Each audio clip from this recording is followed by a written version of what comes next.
Keep it honest tonight. A fascinating report about your tax dollars going into the pocket of a man who claims to have unique insight on terrorism because he used to be a terrorist.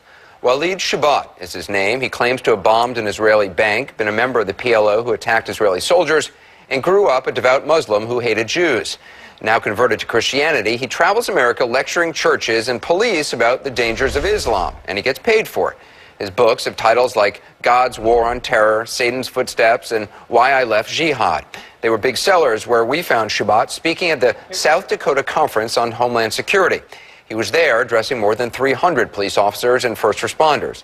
His message was American Muslims need to be profiled. All Islamic organizations, from doctors to engineers to students, ought to be investigated, and mosques in the U.S. should be considered terror centers, not houses of worship. He says terrorism and Islam are inseparable. You want them to say that Islam was hijacked. It was not hijacked. Islam is Islam is Islam. Well, full disclosure, at one time or another, CNN and other networks have turned to Shobet for his perspective on the war on terror, an apparent look from the inside. But keeping him honest tonight, we're discovering that Walid Shobet's story just doesn't seem to add up. Here's CNN's Drew Griffin of CNN's Special Investigations Unit. I think we are at war with Islamic fundamentalism and Islamism, which stems from Islam. You know, no historian can deny that Islamists basically invaded Christendom. Walid Shobet's message is the epitome of good versus evil. He has an advertised pedigree that makes him an expert. Islamic terrorist turned ultra-conservative Christian. A U.S. citizen because his mother is American, he is a darling on the terror circuit, the church and university circuits, and yes, he believes the war on terror is a holy war. He portrays himself as a man converted and on a mission. Once a Jew-hating, bomb-throwing terrorist, now a devout Christian convert warning the world, Islam is out to destroy you. فَإِذَا لَقَيْتُمُ الَّذِينَ كَفَرُوا فَضَرْبُ الرِّقَابِ. That's how you recite the Quran. I know the Quran inside out. English. And if you meet the unbelievers, then smite off their necks. But what part of smite off their necks? Do you Americans don't understand? His message before a largely positive crowd of cops and emergency responders at this South Dakota Homeland Security Conference: trust no Muslim, especially those who organize. Know your enemy. Know your enemy. All Islamist organizations in America should be the #1 enemy. All of them. The Islamist organization, the Islamic Society of North America should be focused on. You got that on camera? Yes, please. He is being paid $5,000 plus expenses to speak here with your tax dollars. He was also given a Rapid City Police guard during his time in the city. A nice day's work. And judging by his website, where he highlights more than 36 speaking engagements, Shobet gets a lot of work. Being a terrorism expert has become a cottage industry since 9/11. The Department of Homeland Security has spent nearly $40 million on counterterrorism training just since 2006. DHS doesn't keep records on how much is spent just on speakers. But some of the so-called experts who go around the country teaching, and in some cases preaching, about terrorism and the dangers of Islam are not quite what they seem. People, it turns out, like Walid Shobet. The first thing I want to ask you is, what was the purpose of your talk this morning to these cops and emergency responders here in South Dakota? Well, being an ex-terrorist myself is to understand the mindset of the terrorist, #1. An ex-terrorist. It's Walid Shobet's claim to fame. A terrorist, a PLO member, who bombed a branch of an Israeli bank in Bethlehem Square, throwing a firebomb on the bank's roof. The problem with the story, with a lot of Shobet's stories, there's no evidence for them. And despite CNN's many requests, neither Shobet nor his business partner have provided us with any. Bombings in Bethlehem Square, you specifically said you threw... The bank was in the Bethlehem Square. You threw explosives. Yes, I did. On top of that bank. Yes, I did. No record. CNN's Jerusalem bureau went to great lengths trying to verify Shobet's story, finding the general location where the branch of Bank Leumi once stood, but not finding anyone who could remember a bombing. We contacted the bank headquarters in Tel Aviv, asking officials to search records. No records found. And Israeli police found no record anyone ever threw a bomb at the branch of the bank. Why would the bank not have a record? Why would the Israeli police not have a record? Why would the Israeli police not have a record? I don't know. I mean, I don't know where you check, what dates, all these things. There's another part of his story that doesn't check out. Shobet says he was arrested and spent 2 weeks in an Israeli prison. There's no record of you being in prison. I think there'd be at least an arrest record. They held you for 2 weeks. Would the United States know you were in prison if you were a U.S. citizen? Oh, how about me and you go to the Muscovia prison and extract the records? The records are there. Okay. Would you be willing to do so? We did, and the Israeli detention center could find no record of detaining anyone with the name Walid Shobet. Yeah. You obviously can see why people are critical of your claims. There's a whole lot of gaps in your story. There's no gaps at all. We don't have a bank bombing. And we don't have a terrorist, because it turns out Walid Shobet, even on his own admission, was never charged. I was in prison for a few weeks. Was there a charge? No, I was a U.S. citizen, remember? I was born by an American mother. The other conspirators in the act ended up in jail. I ended up being released. There's another problem: his family. In the neighborhood where Walid Shobet grew up, relatives say he was just a regular kid. And Daoud Shobet, who says he is Walid's fourth cousin, goes even further. There were only 2 banks in Bethlehem district, and they are Bank Leumi and Discount Bank. They were on Nativity Square, and Walid never had any connection with those 2 banks, not a close or a distant connection. I tell you, this is out of experience. I am one of the people who are considered a responsible man in the area of Bethlehem or Bet Sahur. I've never heard anything about Walid being a mujahid or a terrorist. He claims this for his own personal reasons. So, Drew, he's saying he claimed this for his own personal reasons. What personal reasons? Well, there's a big personal reason here. It's called money. You know, Anderson, I don't have to tell you, classic investigative reporting, you follow the money. Like his background, how Walid Shobet is now making that money is about as mysterious as his past. Yeah. The Walid Shobet Foundation, is that a charity?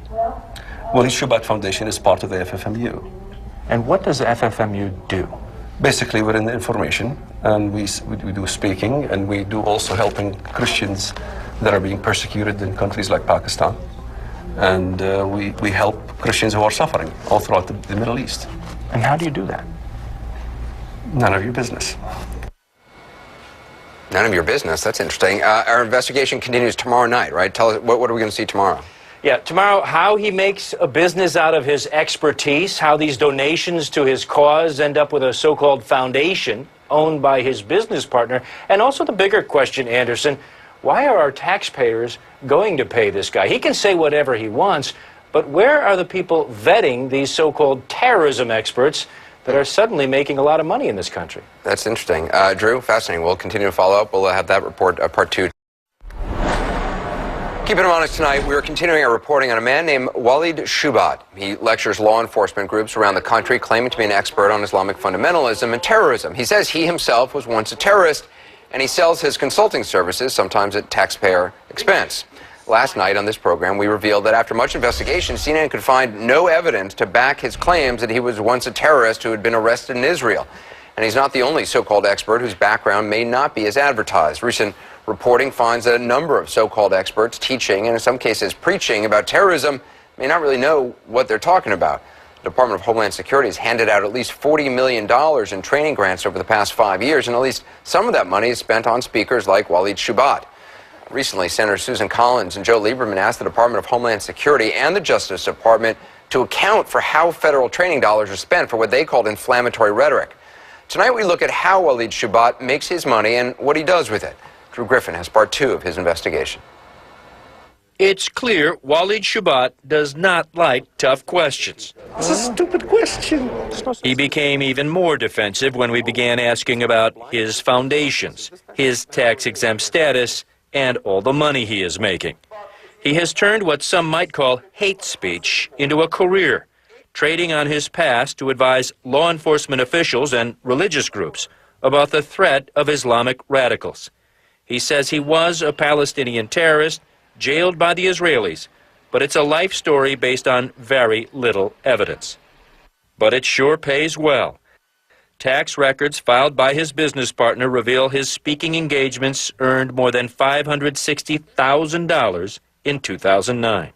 So where's the skepticism? If somebody collects $500,000, you think it goes to my pocket? It's absolutely untrue.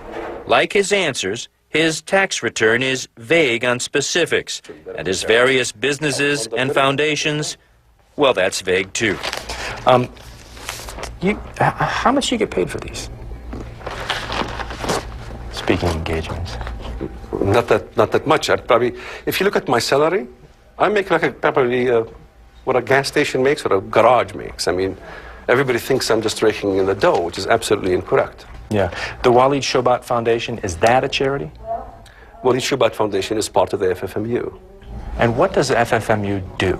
Basically, we're in the information, and we do speaking, and we do also helping Christians that are being persecuted in countries like Pakistan. And we help Christians who are suffering all throughout the Middle East. And how do you do that? None of your business. Isn't it anyone's business who donates to you? Of course, but you see, a lot of the times, if you disclose information who you're helping, you know, it ends up biting them. The business, in fact, Shobet leaves up to his manager, Keith Davies, who was down the hall selling Shubot's anti-Islam books. When CNN had specific questions about the business, like perhaps the names of the high-ranking generals and experts he said are on his board of advisors, well, Shobet said get the names from Davies. Walid said that you would be able to tell us about your advisory board. You guys said you have generals and other high-ranking officials. Correct, yeah. Can you tell us who they are? Off the top of my head, yes. Let me see. I'm trying to think. The name's gone blank. They'll come back to me in a second. Major General I can't remember the name. Four-star, there's a three-star general of the Air Force, Irish name, Thomas. I usually know these off by heart and straight up. Davies did come up with one name, a pilot, but no contact details despite repeated requests from CNN. We made calls to the individual anyway, but he never called us back. The group's public tax forms lists only Davies and a real estate developer as board members, both with the same address. Shobet and Davies run several foundations and 3 websites that are all linked. A confusing model, considering the group's tax returns for the past 4 years contain very little information. In fact, while Shobet has a foundation bearing his name, no tax forms could be found on public sites. Davies said they are merged together. The other question Walid said I should ask you is about the money. We won't. You don't ask anybody else here about the money. Well, you have all these foundations, and I'm trying to find out where this money goes in terms of charity. What is the foundation? Well, most of the money is used to help persecuted Christians in the Middle East that the media doesn't want to talk about. I'll talk about it if you can give me any information about. Yeah, we have a website that you can have all the information about what we do on our website. It's rescuechristians.org. I read that. It's very unspecific as to what exactly is going on, where the money is going. Keith, I got to ask you, because I do a lot of this type of reporting on charities, organizations that collect money for various funds. Everything is not very transparent. Are you running a scam here? Oh, absolutely. A big scam. I'm not answering more questions. You're trying to scam us all the time. We are a very legitimate organization. We've been around for 8 years, where we 6 or 7 years, Forum for Middle Eastern Islamic files with the IRS, and you can have a look at the forms. I can even send you a copy of the tax returns if you want. He never did, but we found some on other websites. The money is coming from universities and churches and from your tax dollars. Some of his appearances are paid out of Homeland Security grants. The DHS in South Dakota told us Shobet was paid $5,000 plus expenses to speak at this event, and he was given security. But Shobet told us, No, there's no expenses they paid. The hotel I pay myself. The hotel I paid today myself. The bigger question may be why Walid Shobet is in South Dakota teaching a bunch of cops about Islamic terrorists, a state that has so few Muslims. The local newspaper here in Rapid City says only a couple of dozen live here year-round. Jim Carpenter is South Dakota's Homeland Security Director. What was the point of bringing him here? I think he brings a point of view that certainly is not necessarily mainstream. It's not a South Dakota-based point of view. He brings in commentary about living and being raised as a Muslim and then converting over to Christianity. So why would someone's religious conversion be important to a Homeland Security conference in Rapid City, South Dakota? You know, I really couldn't figure that out, and based on further questions, I really didn't get a good answer from Jim Carpenter with the South Dakota Department of Homeland Security. The Federal Department of Homeland Security, Anderson, we went to, trying to find out if they do any vetting of speakers, if they had any idea about Shobet, if anyone in the federal government did what we have done, try to check out all his claims. Well, what we got from Homeland Security was a statement that said if states use DHS grants for speakers, it's up to the states to vet them. We also got this: if training programs do not meet these standards, DHS standards, corrective action will be taken. We have not and will not tolerate training programs, says the DHS, or any DHS-supported program that rely on racial or ethnic profiling. Anderson, based on the 3 sessions we sat in on with Walid Shobet and our interview with him, we can tell you he does advocate profiling and flatly being suspicious of anybody who's a Muslim. And his reaction to you kind of turned ugly. Yeah, it sure did. Not just him, too. South Dakota's Homeland Security people, they actually tried to keep us out of the conference. We got in only after they had to call the governor's office. As for Shobet, he did get testy. Later sessions, after that interview, he began attacking the media, specifically CNN, for doubting his story. He has since accused us, and you, Anderson, of being used by the Council on American Islamic Relations, even suggesting that group was the primary source for our reporting, which, of course, is not true. And it's interesting. I mean, if somebody's running a legitimate foundation that's tax-exempt and stuff, I mean, usually they're very willing to be transparent and willing to give documents and stuff. It sounds like those guys were saying, oh, yeah, we'll send you these documents, and then nothing shows up. No, and it's all wrapped in this secrecy and security. They're under the impression we're asking for the names of some Christian families in the Middle East that are being persecuted. We're not. We're just trying to figure out where is the money going, because we cannot find out where this money is going. Well, it's also interesting in your piece because Shobet said, oh, well, this foundation is part of this other thing, and it pays for speaking and teaching, which basically is what he does. Oh, and also helping Christians. The other guy said it mainly goes to helping Christians, and yet again, no details. And I think you could see from the reporting, we couldn't get a straight answer about anything from just about anybody.